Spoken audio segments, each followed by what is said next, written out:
২রা মে ২০২৪-এ চরকি official Facebook পেজে নতুন ওয়েব সিরিজ কালপুরুষ এর পোস্টার পাবলিশ করা হয় এবং এর পোস্টে লেখা হয়, কে এই কালপুরুষ? খুব শীঘ্রই চরকিতে আসছে চরকি অরিজিনাল সিরিজ কালপুরুষ, পরিচালনায় শালজার রহমান। নতুন ওয়েব সিরিজ কালপুরুষ এর ফেসবুক পেজে পোস্টে পাবলিশকৃত পোস্টারে দেখা যায় 3টি আলাদা ছবি।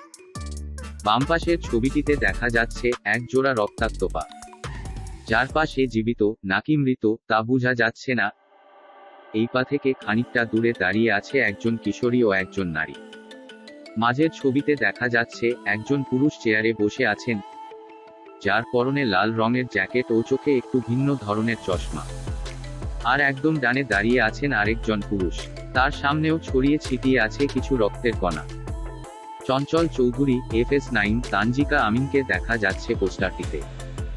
নতুন এ সিরিজের নির্মাতা শালজার রহমান। নির্মাতা হিসেবে পরিচালক শালজার রহমান একেবারেই নতুন। এর আগে নির্মাণ করেছেন মিউজিক ভিডিও ও বিজ্ঞাপন চিত্র, তবে ওটিটিতে কাজ এই প্রথম। সিরিজের আইডিয়া বা গল্পের ধারণা তিনি কিভাবে পেয়েছেন, এ প্রশ্নের উত্তরে শালজার বলেন, অনেক আগে পুরান ঢাকার একটি ওষুধের দোকান গিয়েছিলাম, সেখান থেকে নানা কারণে এই সিরিজের গল্পটা মাথায় আসে। এরপর কোভিডের সময় সিরিজটা লিখেছিলাম, তারপর নানা ঘটনার পর সিরিজটা লেখা শেষ হয়। কালপুরুষ সিরিজের গল্পটা একদমই নতুন ও ভিন্ন ধারা।